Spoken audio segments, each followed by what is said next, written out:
everyone, it's Cindy from Studioloo. I'm here today with something super exciting.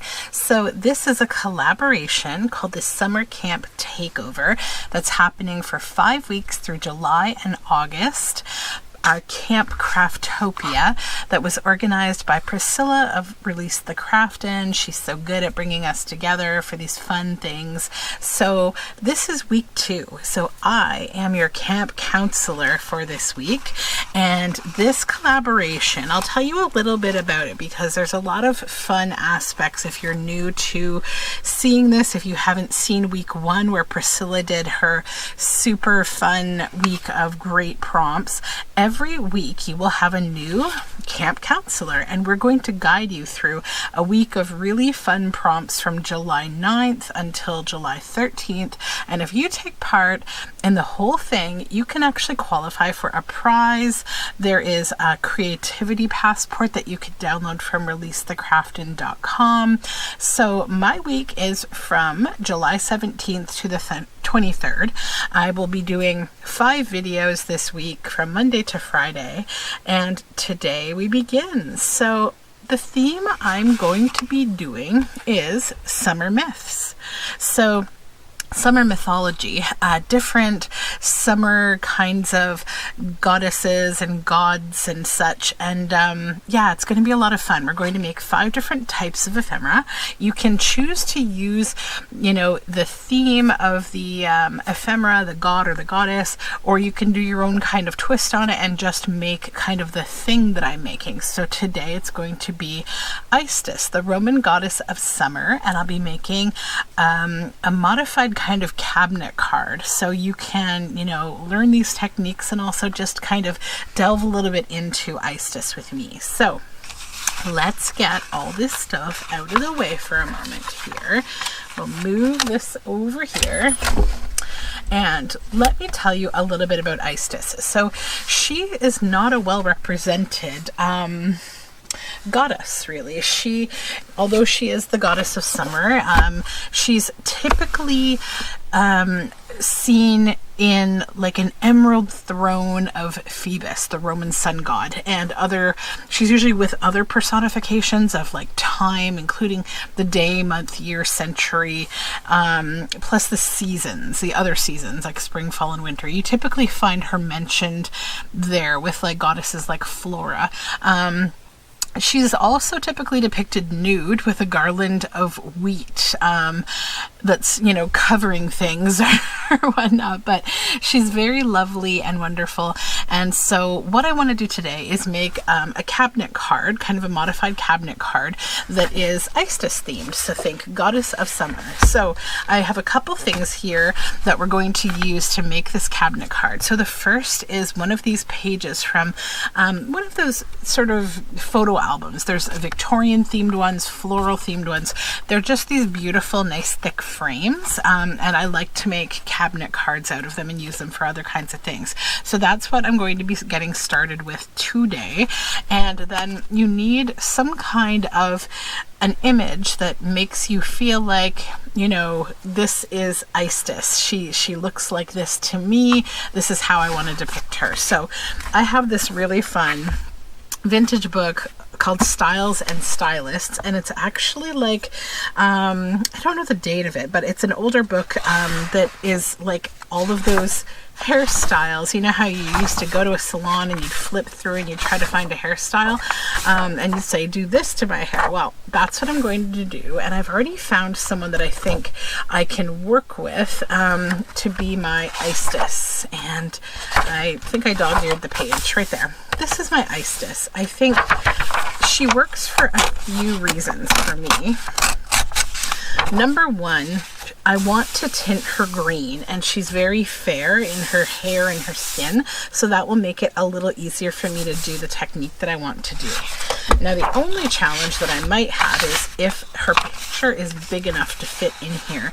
If it's not a big deal because I'm going to be adding some things, but I think overall it's a decent size. So let's get this book out of the way. And now we need to trim things down to the right kind of size. So I need just my tearing ruler.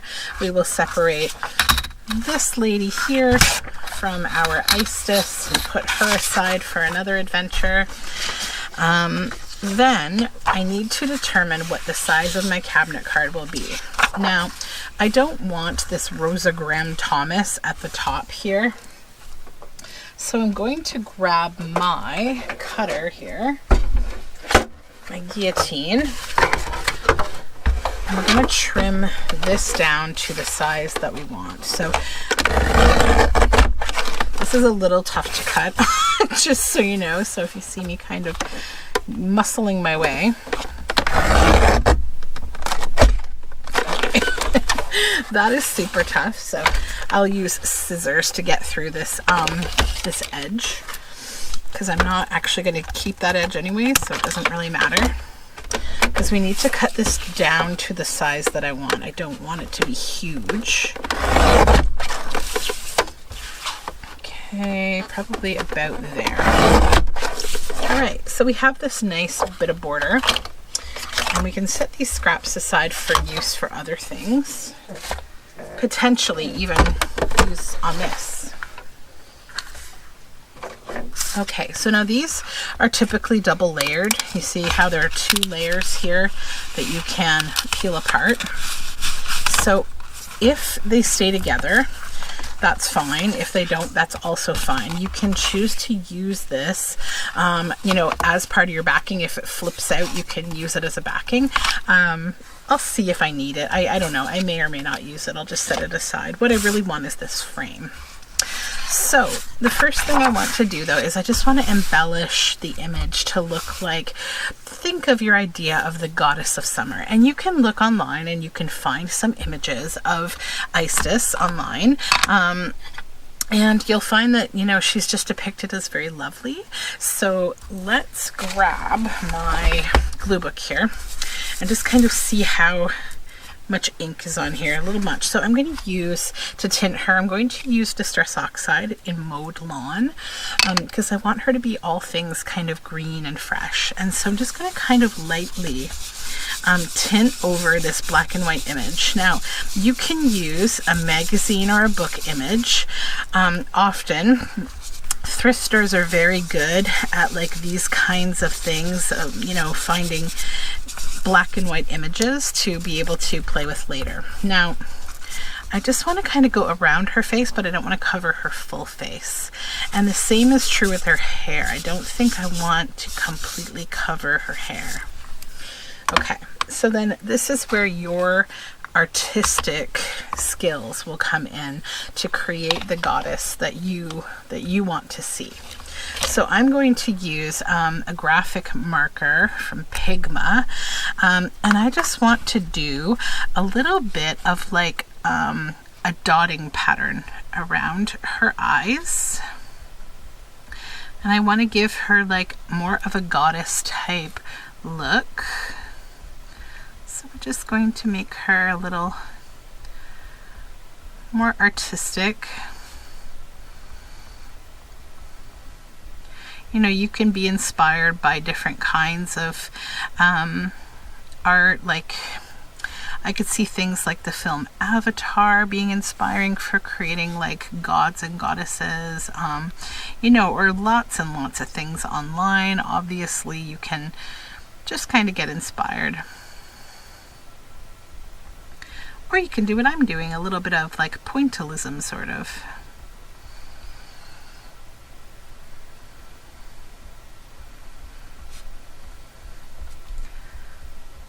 Okay, then I think we need maybe a little bit of color, other color. So I'm going to, again, probably go with ink. You can also use probably watercolor and pencil crayon for this, depending on what you prefer. You know, I might actually grab my watercolor now that I'm thinking, because like watercolor would be really fun. So just give me 2 seconds and I'll grab them. Okay, so I grabbed my beam paints, and I'm just going to go ahead and figure out, I think I want like a bit of a tealy blue, maybe up above her head, or sorry, her eyes. Let me just move this frame out of the way so I don't do anything that I will regret. Get it messy. Okay, so we'll put the scissors and the pen out of the way for a moment here. And I also like that she doesn't have visible clothing on, because that makes me feel more like I'm depicting her as she's typically depicted. So I'm going to try to get, I should spray these paints probably. Where is my water bottle? I don't know. That's okay. I don't need to have them all soaked or anything. I'm only going to be using a few colors here. Blue, maybe a little bit of this teal. I'm going to get an idea of what I'm looking for here. There's just too many beautiful colors to choose from. That's a nice, yeah, I think I'll go with that one. This nice tealy green. And so I'm just going to kind of give her like some eyeshadow shading, and I see already that I have a little bit of water there, so let's just clean that off. Now remember that this is not watercolor paper, so whatever you do, do not over soak paper that is not watercolor, because then you might get some like ripples and stuff that you don't want. Now I want to water that down a little and take a little bit of a lighter color like this like tealy, like aqua tone, and I'm just going to go over and around her face a little, and I'm going to cover where I've drawn these dots just to kind of give a little more artsy shaping and color. And just have fun and play, you know? That's what this is about. We're at camp. Okay. Just blend that a little. Now I want to shade her lips as well. So I will find a pinky shade that I like. I want it to be a little dramatic. Let's see which one is better. This one has a bit of sparkle to it as well, so let's see if we like the light pink. Yeah, I think I like that lighter pink maybe a little more. So we're just gonna go in, oops. The pressure is real. Okay, a little too much water, that's okay. Let's just do this again. Just finish, don't get scared. Okay, there we go. Now, we'll just wash our brush off, and I'll come back in with a little bit of ink to just maybe tidy up a bit of where I got a bit of pink. Now, this is going to dry and change again a little bit. So now I want like a little bit of color in her face. So she is a Caucasian shade, so we're going to clean this brush out here. I think old paper might do it, but I may need to look and see. Actually, no, not old paper. I think I see a better color. We don't want to make her too greeny.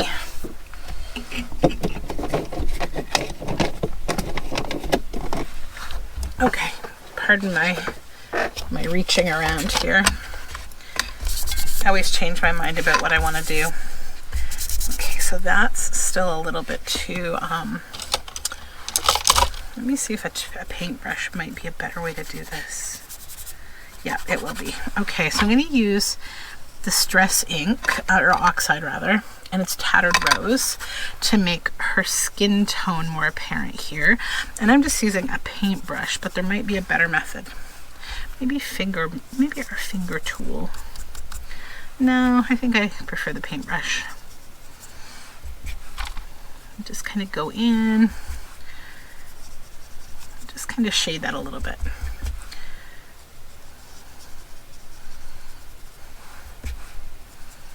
Just to give her a little bit of her color. All right. Then, I think for now, this is okay. This is what I want to do.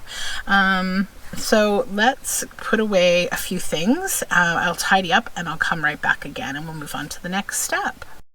Okay, so we are all cleaned up and paint is dry, and I'm happy with how this skin tone is kind of smoothed out. So now what I want to do is just kind of figure out how I want to fit this in here. So I think probably like this is where I'm going to want this. So what I'll do is just throw a little bit of glue. Probably a glue stick is fine, actually. Just a glue stick is good. I'll just put a little bit here and here, just to kind of get it stuck down to the... How did I get glue on the front of this? What am I doing? Hold on. Emergency. Oh my goodness. See, the pressure is real when you're doing these collabs, because you're like, I want this to be perfect, and then everything is like, perfect, huh? We'll see how that goes. Okay, we're back to normal. Okay, this is fine now. So let's fit this here. So we only have kind of the gap of space at the bottom there, which is what I wanted. So just kind of stick these together, and then we know where we need to trim. So you just get that laid down like that again. So now I'm going to trim the excess paper off the side here.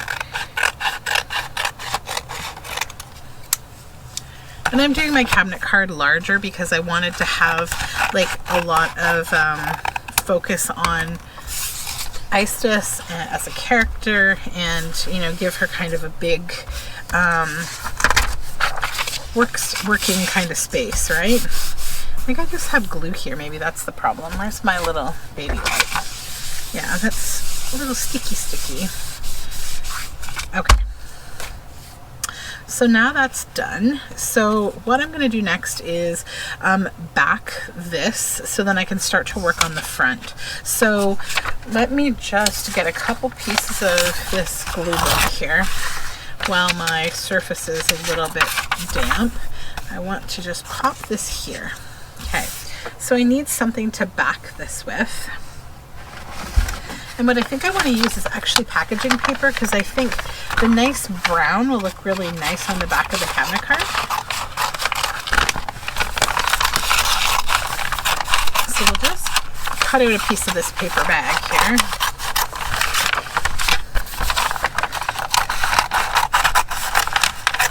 Always using scraps up. That is always my hope. Okay, so we have lost our glue on here. I think something went weird when I was gluing this, so let's just glue this whole thing now. This whole back side. Okay. And then just move these glue papers out of the way for a moment. Put this on here.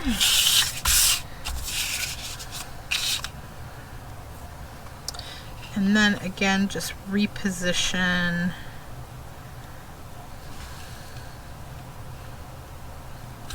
about there. I changed positioning a little bit, but I kind of like that better. Okay. So now what I want to do is I'm just going to run over to the sewing machine, and I want to just stitch around this edge here. I'll be right back. Okay, so this has been stitched around. Now before I continue, I just wanted to show you an example of the kinds of books that you can get these frames out of if you've never seen these before, because I realize I kind of just glazed over this like everyone knows what they are. So you can often find these in thrift stores. They're just like photo albums, and you would stick your images in between the two halves of the paper. So yeah, they're really good for making cabinet cards. Okay, so now we need to trim away the excess here. Whoopsies, scissors. Come back to me. Okay. So let me just cut this excess off.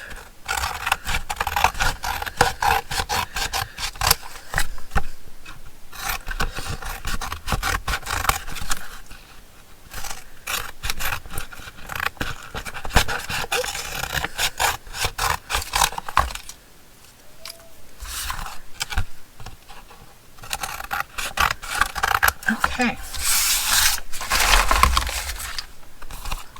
And just snip off my threads here. Alright, so now we have the cabinet card, the base for this cabinet card, and then we want to think about how to embellish this for summer. So I have a couple things here. Number one, I have this paper pad from Minte Papers. It's their wing book. So it's a nice, like, it's elements for fussy cutting. It has birds and butterflies. I want the butterflies, and it's got some other birds and some little bugs and stuff, so a bee and dragonflies. So you can think about, like, what is summer to you, right? So definitely I really love these butterflies, and I'm going to cut a couple of them out. Probably should try to use colors that will pop on the green and yellow, so I shouldn't necessarily go with yellow and green or white. So I will get a purple butterfly and just pop that out here.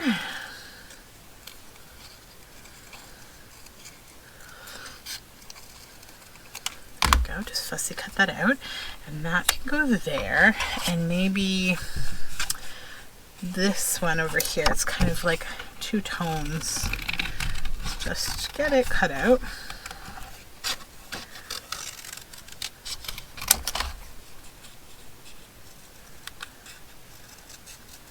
And another fun theme for Aestas would be to use some wheat if you have like a local kind of area where they grow wheat. You could like forage a little bit outside and you could work that into your theme, or you could just print out a picture of some wheat.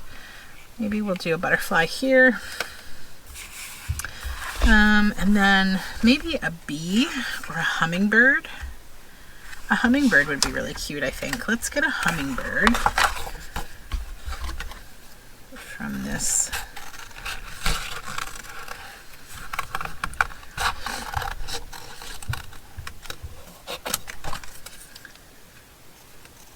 And maybe I'll use this little bird's nest too, just because it's all by itself now. So a hummingbird and this little bird nest. Because bird nests are definitely all things summer where I live. We always have a ton of robins that hang around in our backyard. Maybe a ladybug or a bee. A bee would be really cute. I'm gonna go with like a medium-sized bee. Just cut this one out here.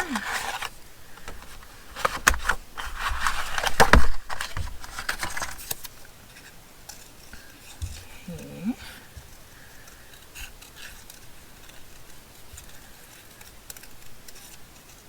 And then we need some flowers. Now you could use, if you wanted to, you know, you could use some little silk flowers, all different kinds of like flowers that you can find for paper art, like a lot of different paper flowers. You could use a punch to punch some paper flowers as well. That would be nice. I'm going to kind of keep it simple. I have just a Wildflowers of North America guide, and I'm going to glue it down on just some scrap, like sort of cardstock, like heavier weight card. I'm going to find one that has some flowers that I want to use. The yellows are nice. I like the big images. I love thistles and these cornflowers. Let's go with this one. It's got kind of a variety of flowers in different colors. So just pull this out.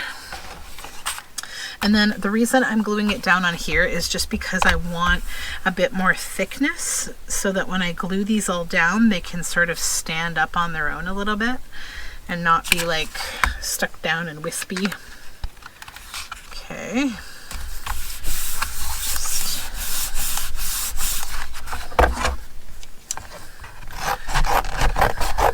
Just cut this out. And we'll get rid of this scrap. Okay, so now let's make some, collage type decisions here on what we want to do. So the hummingbird, where would we want her to be? Probably like should be going into some kind of a flower. So I think I need a flower for her. So I'll choose this one.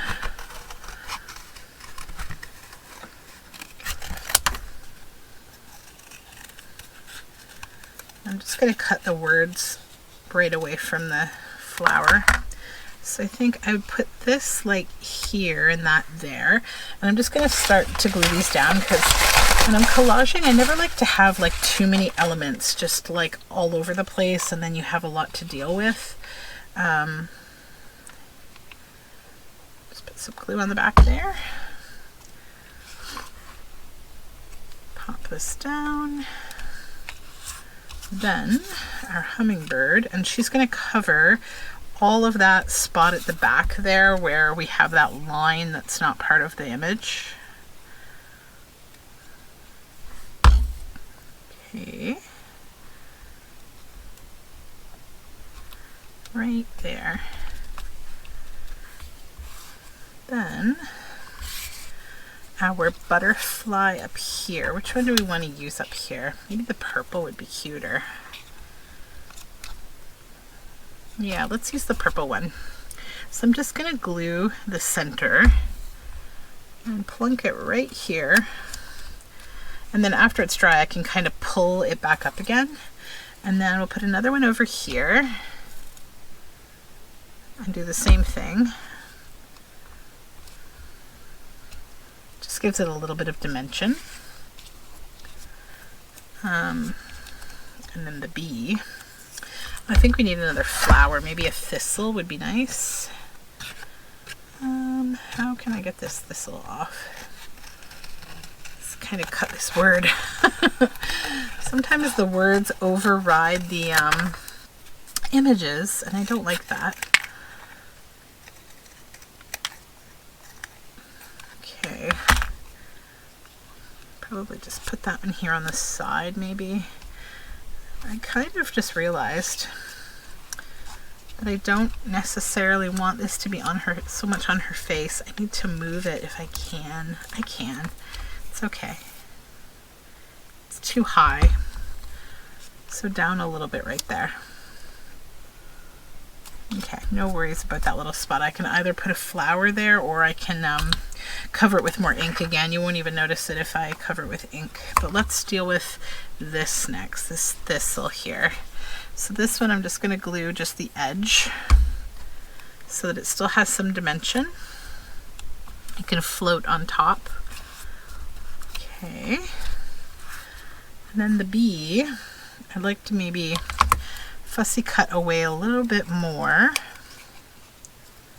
I was being lazy with my fussy cuts here, as I tend to be sometimes.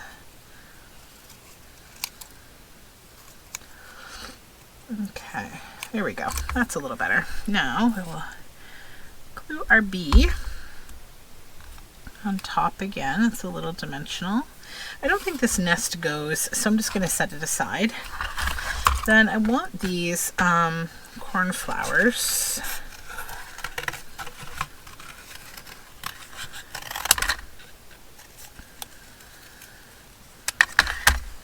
Where to put those? Maybe up here.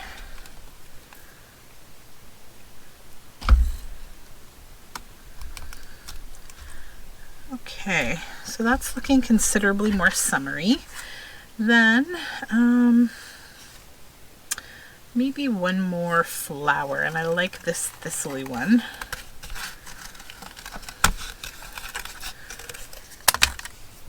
And I really like that this is on like a heavy card, so yeah. There, or maybe up here. No, I think I like it down here better. Okay. And that's feeling a little balanced now, I think. Maybe one more small addition. Up top of just another little yellow thistle. Maybe here. Yeah, okay, like that. I like it kind of looking like it's coming off the page a bit. Okay, there we go. There we go. So I think that's enough elements. Now, the other thing that you can do is you could stamp, or you could cut out letters, or you could print out letters that have Aestas's name, and you could put it right there maybe. You could put like a little label there. You could put a little summer verse. You know what I like to do is I like to find like little verses that are nice for these kind of things. And I probably don't have anything hanging around, but like something like this, like petals fall and thistledown grows. So like that's kind of pretty. Let me see what else I have hanging about here. Sunbeams shone down. That's pretty appropriate for summer, right? So let's take that and we'll glue it on as well. But I think I want to put it on a scrap of something. Hold on. I'm just going to get some coffee dyed paper, or yeah, maybe some of this pattern paper would be cute. Let's do that. So this is sewing pattern paper, and I'm just going to do that and then cut this out.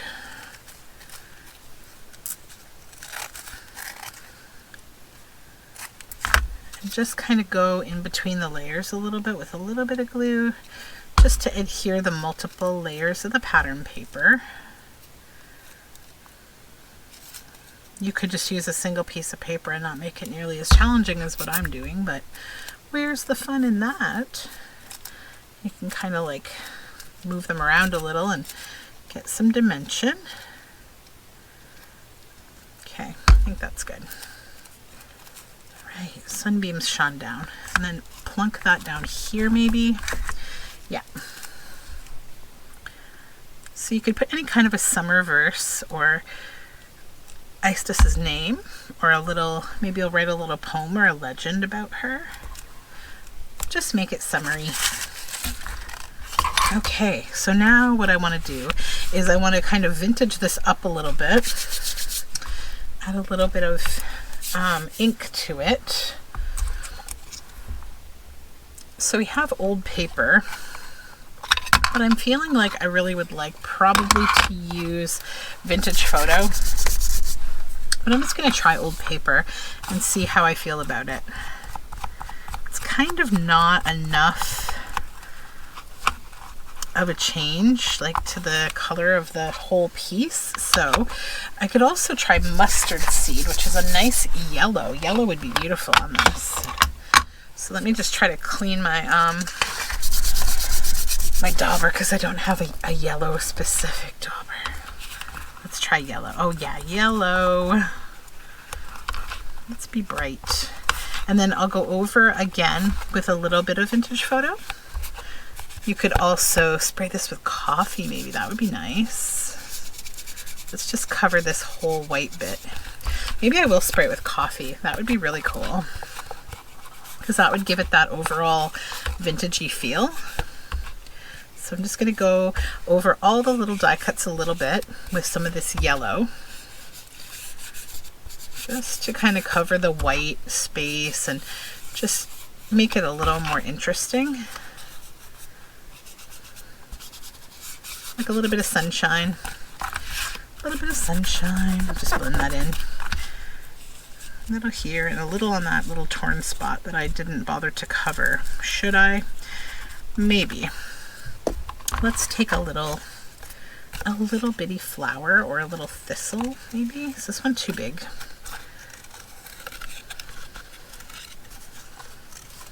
A little thistle?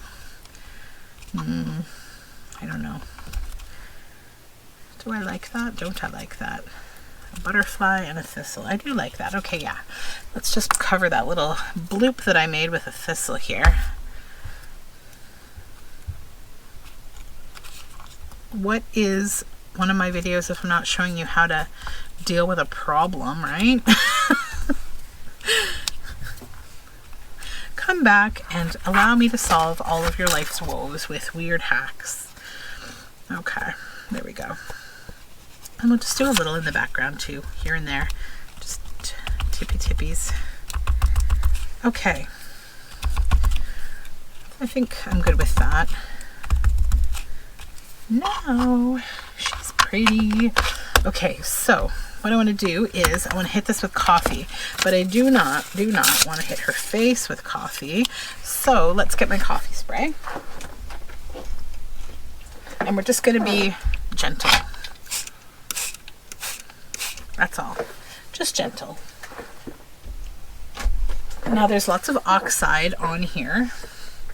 So we're going to dry this up now. Lift up this paper so that we get that off of her face. We don't want her face to get hit with coffee.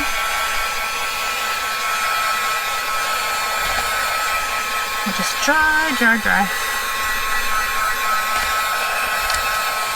We'll clean up while we dry.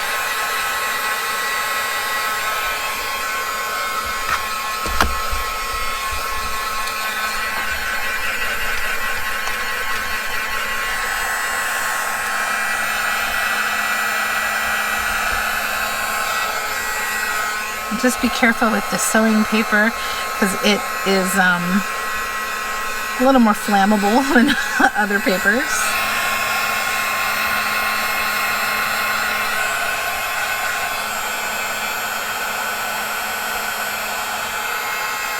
We're getting there.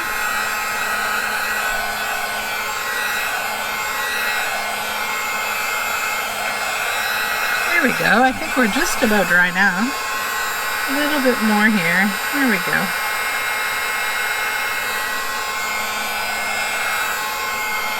I love how the oxide marks up the paper. It's nice.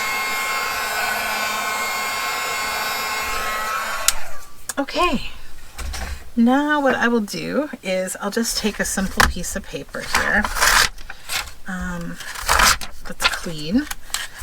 And I'll just lay it on top for a moment and just kind of give it a good press. That will just get any extra coffee up off of there and we'll be done. We'll be done. And then the back is of course the packaging paper. And I would maybe just go in and like ink the back of any of the little things that are popping over on the back just to kind of make it like inclusive to the project. There we go. Okay, so there she is, Aestas. So I hope you had fun taking a look at this little summer mythology with me and this goddess of summer, and you make your own lovely little cabinet card for your journals because she's really cute and I think that you would enjoy flipping through and seeing something bright and sunny. So I will be back tomorrow with a whole new myth and I can't wait to see you then. Don't forget to get your creativity passport at releasethecraftin.com, and thank you for coming out to Camp Craftopia. Bye for now, campers.